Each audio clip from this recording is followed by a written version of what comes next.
welcome to Random Chats with Bosu. My name is Bosu Bankole, and on this channel I discuss lifestyle, family, career and faith related issues. If those are things you're interested in, please don't forget to like and subscribe to my channel. Right. So last week I started discussing about reasons why marriages fail, and I think I got tons of people who reached out to me with comments and who related to some of the things I shared. So if you haven't seen that video, check out the comment section and you find a link to it there. Just try to watch it. It has some tips that you will definitely find helpful as well. And today I want to follow through in that same trend, and I'll continue discussing more reasons why marriages fail, and I'll share some personal experiences just to help you relate to some of those things that I'm talking about, right? So the first reason I want to talk about today is money, right? Money is an interesting factor in every marriage. I know people whose plan to get out of poverty was to marry a rich person and that's it, right? But life can be funny, right? Life has a way of turning things around and coming up with different other drama and scenarios that nobody budgeted or planned for, right? So in our own case, we saved for our marriage. We wanted to have enough money going into our marriage. We didn't want to start poor. We worked and saved up. But of course, when we were getting married, the bills started coming from everywhere and we spent all our money, right? Like we started the marriage broke. But we were confident that, oh no worries, we'll be fine, we're working, we'll just keep our expenses low and then we'll save and we'll be okay. And that was good. We were happy and that was it. But then 6 months down the line, my dear husband decided he was going to stop working and start his own business. As in, our double income became a single income. Oh boy, that was a very stressful time in our marriage. I mean, that pushed our buttons on every ground because we will be angry for no reason, not because we hated each other, but because we had needs, we had bills that needs to be paid that depended on a double income, and now we had one, and the business hadn't picked up as fast as we expected it to, and the challenges were obvious and everywhere. So, but I was happy that happened at that time because it happened early enough and it helped us to redefine our financial goals. It also helped us to redefine our financial relationship as a couple, and then our financial discipline, our financial everything. That we just had to decide how we were going to go about money in our marriage, and that helped us a lot. And I'm definitely thankful that my husband decided to start his business at that time because we were better for it. I can't imagine our life if he didn't do that, or I can't imagine how comfortable we would have been if he didn't make that decision to start his business. But having said that, every marriage needs to come to some form of agreement around money. Money is not an issue that you say we'll get by on or we'll sweep it under the carpet. You must talk about it. How are we going to run our finances? Are we going to have a joint account? Are we going to have separate accounts and then be accountable to one another? It's so important that you have some behavioral integrity around whatever decision you have made. Like, us women, we like to, stook our money everywhere and do our own manipulations around it. But you have to have some integrity. Say if we're saving 20% of our income every month, and that's the family principle, everybody should be on board, right? If we're working towards the financial goal as a family, that money is not for anything else but that goal we're working towards. And there should be a trust around it. Like, you must be able to trust each other to put your family first. However urgent the need is, however important the project is, or however important the person that needs that money is, we must always put ourselves first. And once you cross that boundary and you're both on board that plan, it takes away a lot of pressure. Like, that you don't have to be checking each other's accounts, or you don't have to be watching how he's spending money or what she's doing with money, because you are on board the same goals and you're going in the same direction as regards to whatever financial plans you have for your family.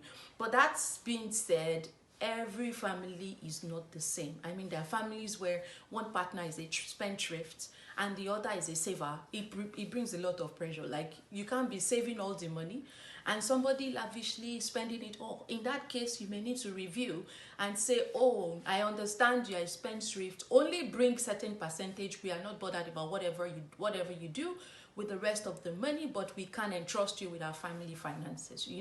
Whatever works, but you need to bring the money matter on the table, discuss a way around it, right? And move forward with it, and really forget who's earning more than the other. If you have a financial goal as a family, that's the focus, not who's earning more, right? You should be comfortable with each other, knowing that whatever this person is earning, it's a contribution to our family, and we're in it together. We're all pursuing the same goals. We're all following on the same path, right? It takes away the pressure.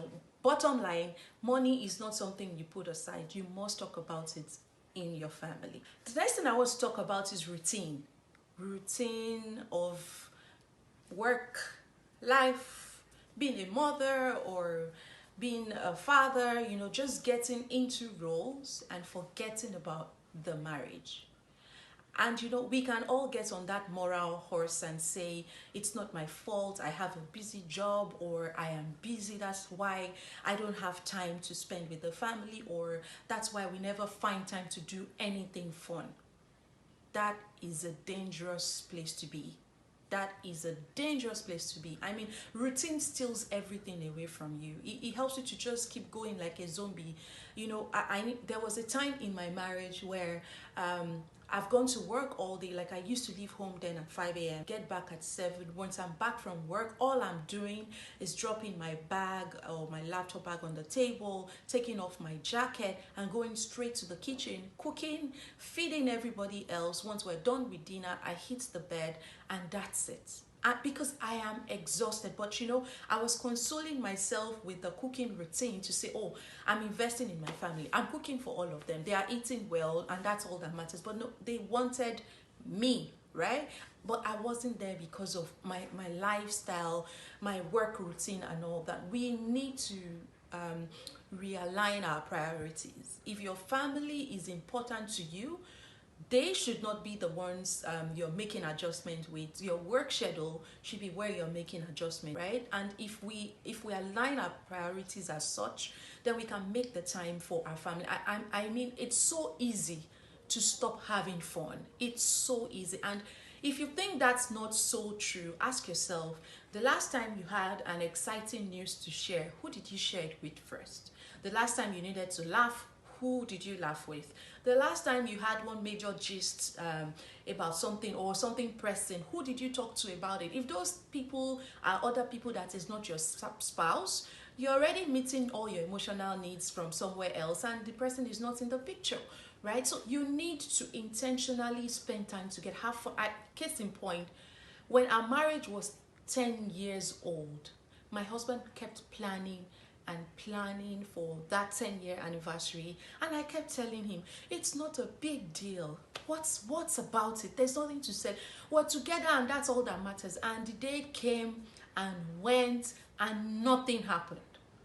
Until maybe some years down the line, we had other friends who were 10 years in marriage and they had major celebrations. I mean, we attended like 2 or 3 10-year anniversary Zoom whatever parties, and they were grand and great. All he kept saying was, you took that opportunity away from us to have that moment, and I agree, because I was too lost in the routine of being working, being whatever, but not concentrating on the importance of taking advantage of moments to have fun. Even if you're busy, spend some time together. Like, right now, I'm wiser, I know better. Like, it's important for us to spend time together every night. Just in whatever thing we could discuss, even if it's over a movie, just spend time together, because we need to continue to remind ourselves that we love ourselves and we are each other's friends and we are all that we have, right? Because the moment you start to forget, the love starts to dwindle and the strength of that marriage starts to diminish.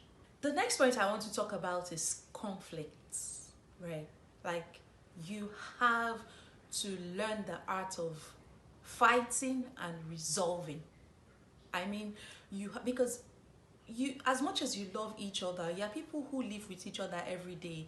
You've seen into all each other's nuances. There's no more secrets, but you continue to ruffle each other's feathers from time to time. That's inevitable. But what happens when those instances come to play?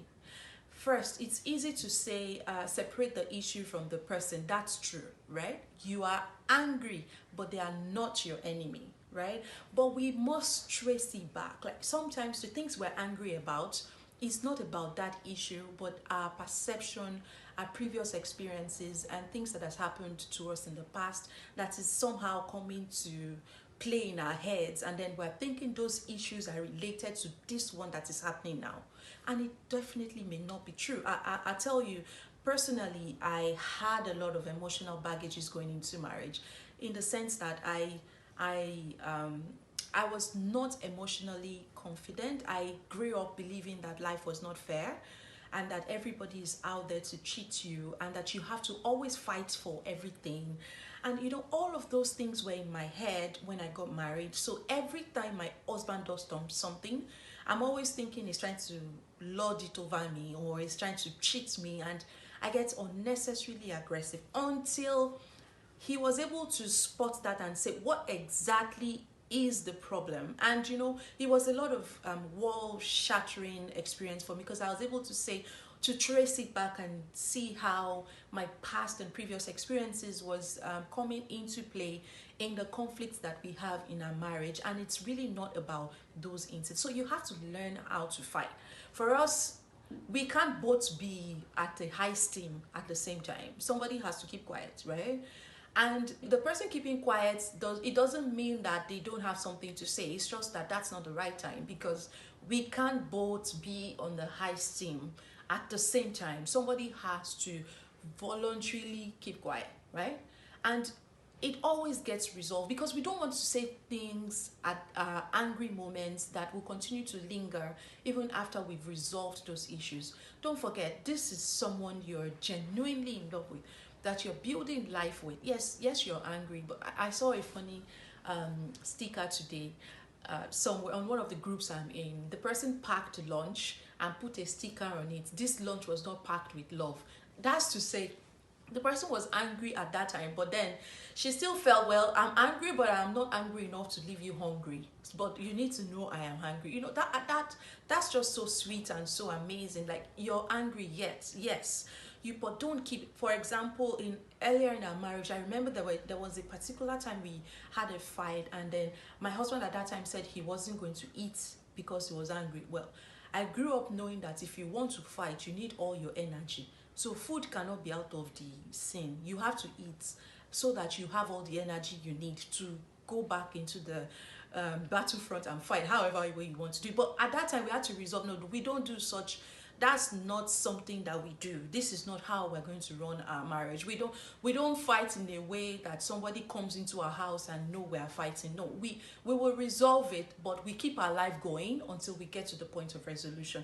That works for us, but find your own balance. Like, what works for you? You need a formula around conflict. This is what and it's something you can talk about as well, right? This is what we're going to do when we're hungry. These are the people we are allowed to talk to when we are angry. This is how we manage the situation so it doesn't escalate out of proportion, right? And from time to time, you get better at knowing each other, you get better at resolving these things, and life will be great, right? Well, those are the few points I can share today. I hope you enjoyed them. Please don't forget to like, don't forget to subscribe to my channel. Next week, I'll be talking about something very different, and I hope to see you again then. Thank you, and bye.